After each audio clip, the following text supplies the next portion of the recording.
I've never been to China, to a Chinese monastery, and one difference that I felt there is in Japan, like probably you know this quote by, I think in Chinese you say Pai Chang, an old monk who said a day without work is a day without food. 一日不做，一日不休。对对。他是来自于中国百丈禅师，他的寺院也在江西。现在准备去大阪城公园，跟一位德国人约好了。那他在日本这边学习禅宗，也教导禅宗，好多年了。然后甚至也当过日本这边寺院的住持。那之前网上看到就很有兴趣了解，他把我约在这边。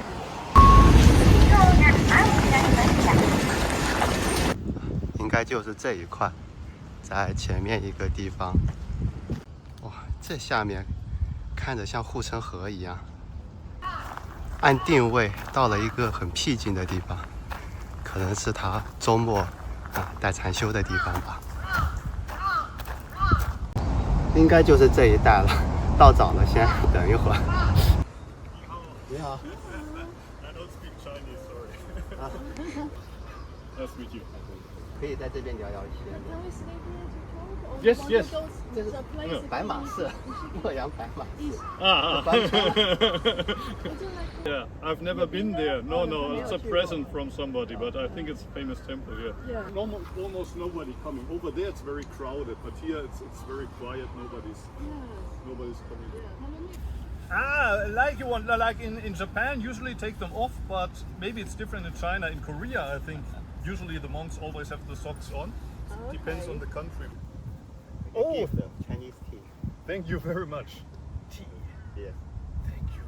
就您少年时期是怎么会对坐禅感兴趣啊？ Originally, when I started, so I was first invited to do Zazen when I was 16, when I was still in high school. I was living in a boarding school, and one of the teachers at boarding school was interested in Zen meditation. He was meditating, and he invited the pupils at the school to join. And at first I said, I'm not interested, I don't want to join. And after 2 weeks or so, he came again and asked me, don't you want to try? And I said, no. And then he said, well, have you ever meditated before? And I said, no, and I have no intention to do it. And he said, if you don't try at least one time, how can you say you're not interested? Yes. You have to try at least once. And so I decided, okay, I'm gonna go there tonight and then I'm gonna stop. But I tried it once and then I came a second time, and today I'm still doing Zazen. And I think what kind of kept me doing it, when I was 16, I was living in my head, so to speak. If you had asked me when I was 16, where are you? I would have pointed to my head. Here, I'm thinking up here. And in school, I don't know how about China. In Japan, the kids are told to sit straight during classes. But in Germany, you could sit like this, or you could sit like this, and the teachers would hardly say anything. Sometimes they told me, you should take care of your posture. But I said, well, as long as I have good points in school, who cares about my posture? I thought what is important is what's happening here. And in Zazen, you sit straight, and for the first time, I realized, it makes a big difference. If I sit like this. So first time you can do this? Yes. This, maybe 18, 19, so after 2 or 3 years. In the beginning, I was sitting only like this. Like when I was 16, I was doing like this, and eventually I could move up one of those, and maybe after 2 or 3 years. 作为一个德国人，如果说来到日本这边学习，会碰到什么样的困难吗？ Like, well, probably you know, both America and Europe, it's a very individualistic society. Everybody's equal. And I don't know if it's the same in China, but in Japan, especially in the monasteries, the hierarchy is very strong. So if there's a monk who arrived only 1 week before you, He's your superior and you have to follow his orders. But often these monks that are just a little bit above you, they don't know so much about the Buddha Dharma. So I asked myself, why do I have to follow these monks? And another thing that was difficult for me, probably it's the same in China, but for Japanese people, food is very important. And in the temple in Antai, usually you eat only vegetables, but it's supposed to be, well, made in the right way. For example, the miso soup, the rice is supposed to be cooked in the right way, or when we eat noodles, they have to be exactly the same, the exact, how do you say, the quality is very important. You don't cook them too long, but they also don't have to be soft. And I don't know how it's in China, but in Japan, the cooking is also part of the practice. 所以饮食上会习惯吗？ I was okay with the Japanese diet. That was not a problem for me. Actually, a little problem was when I came to Japan, I was a vegetarian. But in Japan, sometimes people make an offering to the monastery, and the offering can be meat or fish or alcohol. And when it's offered to the monastery, the monks will accept it. So I was a little bit surprised because I didn't want to eat the meat. But the monk said, if it's an offering, then it's your duty, your obligation as a monk to receive it thankfully. You cannot say no. 那如果日本的佛教就是等级那么严明，那怎么可以在日本当上住持？那日本的宗教会怎么认为这个事情？ Because, well, Japanese Buddhism is conservative. But probably it's the same in China that people have less kids. So there are not so many monks now anymore. Well, in my case, my teacher had 5 students. I was the last one. There were 4 Japanese students. But all of these, the other 4, they had other obligations. They were not so interested. So basically, I was the youngest of them, but people said, well, let's ask Muho to do it. And at the time, it's almost 30 years ago now, 23 years ago. Of course, there were some people who said, well, is it possible for a foreigner to do it? But there was nobody really said, I want to do it. There was no Japanese who said, I want to do it. So it is possible, as long as you're motivated and you're willing and able to kind of integrate into Japanese culture. 在日本喜欢禅宗这一块的人多吗？那会去禅堂打坐的人是怎么一个情况？ It depends on the temple. There are actually very few monasteries or temple where Zazen is practiced daily. Like for example, Osaka is a big city and you will find many Buddhist temples here. But I think it's very hard to find one where the priest actually practices Zazen regularly. There's not many. Like I meet with my group every Sunday here in the park, and most that come to the group, they come here because it's very difficult to find a temple where they could sit. So they sit with me outside here under the trees. He wondered, for example, if there's 100 temple in Japan, how many percentage the temple can people come in to have Zen practice? 1% maybe. 如果有人要来学习禅修，那一般会是怎样去教导他们？ Good question. 很好的问题。 Well, usually I start with teaching the posture. Start with the posture, and one thing I say is about the back. You should allow your back to stretch itself, but you shouldn't kind of force yourself. You shouldn't sit like this, but in a natural, relaxed way. Still straight, so not like this, but straight, but also not like this. And about the hands, I usually say, well, you put them like this in our school, but if you feel sleepy, you can also put them like this, and this helps to focus more when you're sleepy. But if you're tense and nervous, sometimes helps to have the more like this. This kind of creates more relaxed space. So depending on your condition, if you feel sleepy, sometimes this helps. If you feel tense, this can help. But not every time do this. 不是所有的。 No, not every time. Okay. No. 就是有些去中国人去学日本的禅宗，就觉得要一直要保持这样。Oh, okay. He said many people learned Zanzong and from Japan. They came back to China and they always like this. I see. I see. Well, no. Well, actually, there's two schools, as you might know, in Japan: Rinchi, maybe in Chinese, and Soto, Saudo. And I'm from the Soto school, so in Soto it's more usual to sit like this. That's the standard. But in Rinzai, this or this is more common. Some they also sit like this.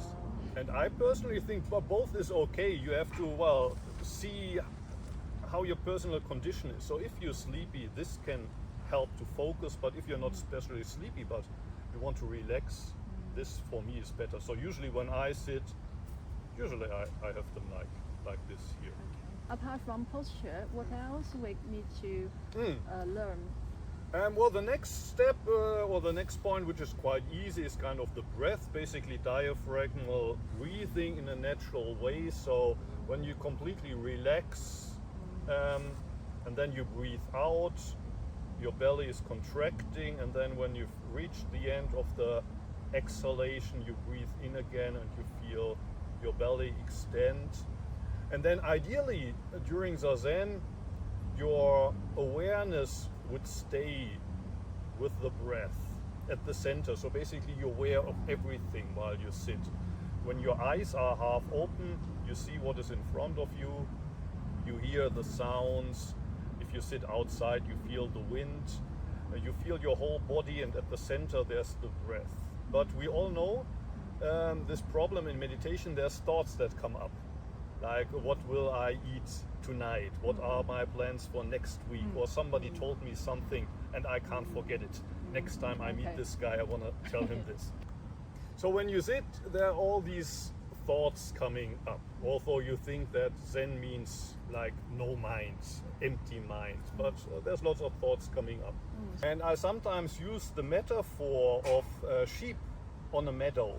So when you start to do Zazen, you suddenly hear all these noises, meh, meh, meh, meh, meh, meh, meh, meh, meh, or the sheep making noise.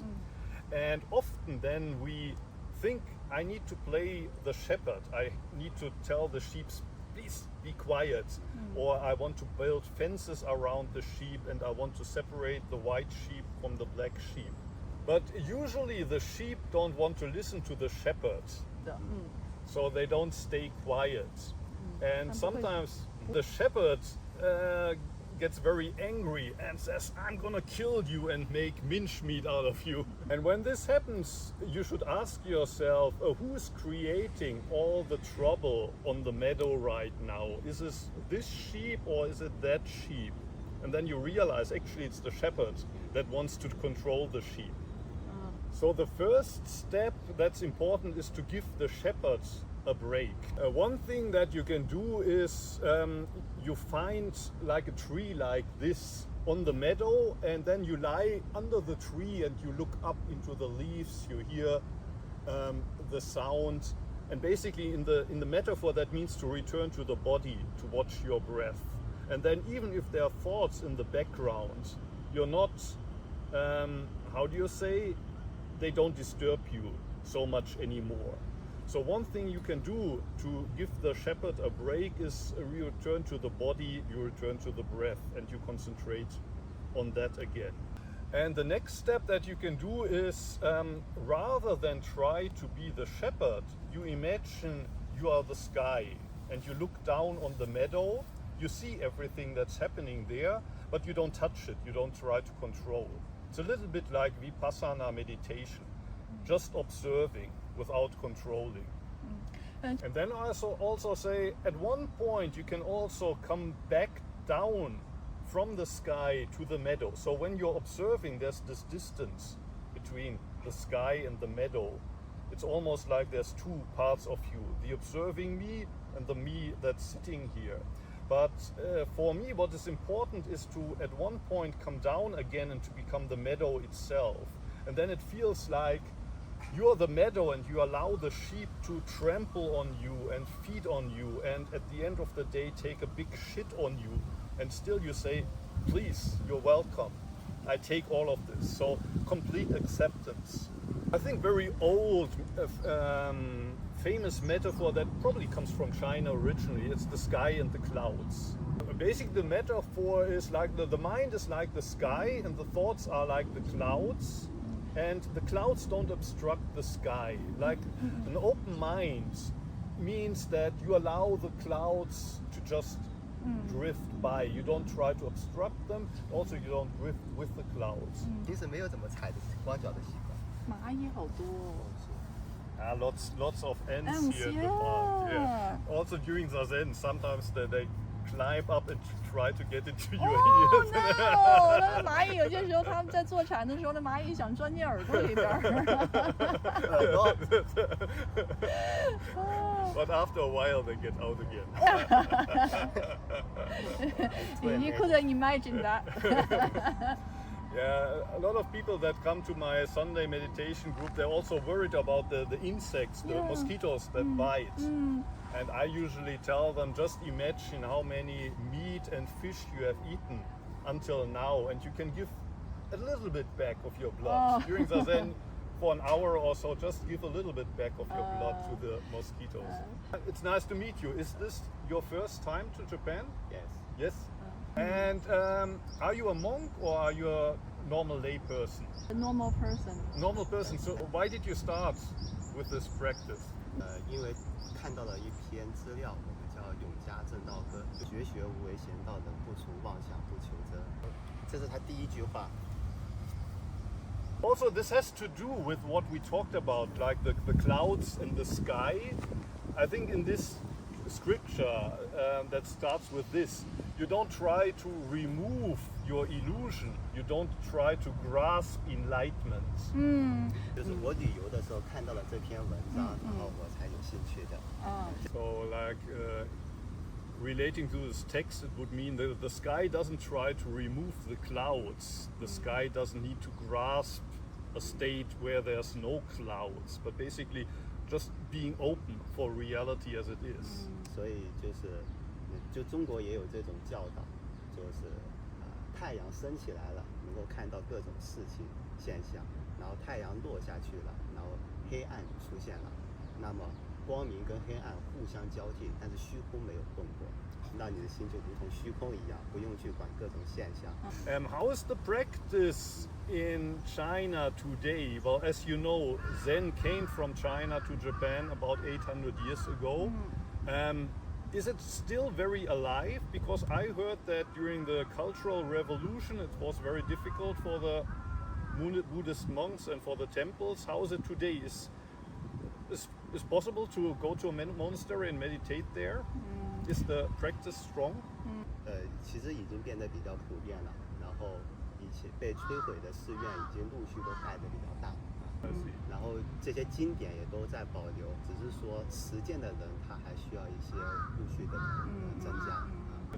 我前一段时间还去了中国的曹洞宗主题，就是日本曹洞宗的最早的那位禅师叫洞山禅师，中国的曹洞宗的曹洞宗。I saw on your channel. Yeah, I checked your YouTube channel. I saw this. It's here. Yeah, great. That's the meditation hall. Yeah, great. Bodhidharma. Yeah, so it's different in Japan. It's a little bit different, but when you go to Eheji, you would also see they have a big meditation hall there. Yeah, but yeah, it looks a little bit different in China, in Japan. I've never been to China, to a Chinese monastery, but I went to a Korean once about 30 years ago, and one difference that I felt there is in Japan, like probably you know this quote by, I think in Chinese you say Pai Chang, an old monk who said a day without work is a day without food. 一日不做，一日不食。对。他是来自于中国百丈禅师。So today in Japan, cooking is also a very important part of the practice, just as important as Zazen. At least that's how I was told by my teacher. Like 1 hour of Zazen is just as important as 1 hour of cooking, or maybe cooking is even more important. Yeah, yeah. But I was surprised when I got to Korea, because in the kitchen, none of the monks were cooking in the kitchen. It was all women. Oh. And I was wondering, how is it in China? Are the monks actually Okay. cooking, or is it Okay, some volunteers okay, that are okay, doing the okay. cooking? 两种都有。 Both. Both. happen, I yeah. see. 有 I 一 see. 些寺院是 Together. 出家人做饭，然后有一些寺院也会给一些专业的厨师来做。就是旅游的寺院，就是人数特别多的寺院，那它有一部分专门对游客开放，那这部分基本上都是相当于是工作性质一样的去做。然后我以前在武夷山，就是中国有个小寺院，住持。他每天到饭点都是自己来做饭，就别人想要来做饭，他会说啊，你不要来，我自己来。If in China you want to become a monk, is it possible to just go to the monastery and say I want to become a monk, or do you need, for example, the permission of the state? I think like 800 years ago, if you were a farmer, it was not easy to become a monk. You needed permission of the state. How is it today? If you say, I want to become a monk, can you just go to the monastery and ordain as a monk, or do you need somebody's permission? 直接去。直接去啊 just go to the temple 啊 just tell them I want to be a monk. Okay, Yeah. and they will accept you. if 他 you're 们就会 lucky. 接受你是吧？没有条件的。会观察，会一起生活，看是不是可以符合一起适合在寺院共同生活。 I see. Yeah. There's a trial period. What do you work? What's your profession? 现在是在做禅修的用品品牌。 Oh, on the internet. 然后 I see. 还有一些禅修方面的推广，所以就是围绕着禅修这一块来做一些工作。 so are you selling meditation cushions and stuff like this? 所以也是因为有禅修的经验，所以才围绕这一块做这些工作，包括做这些视频什么的，就是希望有更多人可以看到它，因为在中国来说，年轻人喜欢这块还是蛮多的。 Yeah, I have 3 children. Oh, Yeah. 3! Wow. 在中国很少三见。个 Wow, it's rare in China. Yeah, I think outside of Japan it's very rare that Buddhist monks have a family, but here in Japan it's very common. Like when you go to Eheji, you will see a lot of young monks, and they don't have a family, but usually most of them, after a year or 2 or 3 years, they go back to their family temple, and then they will eventually marry and have children.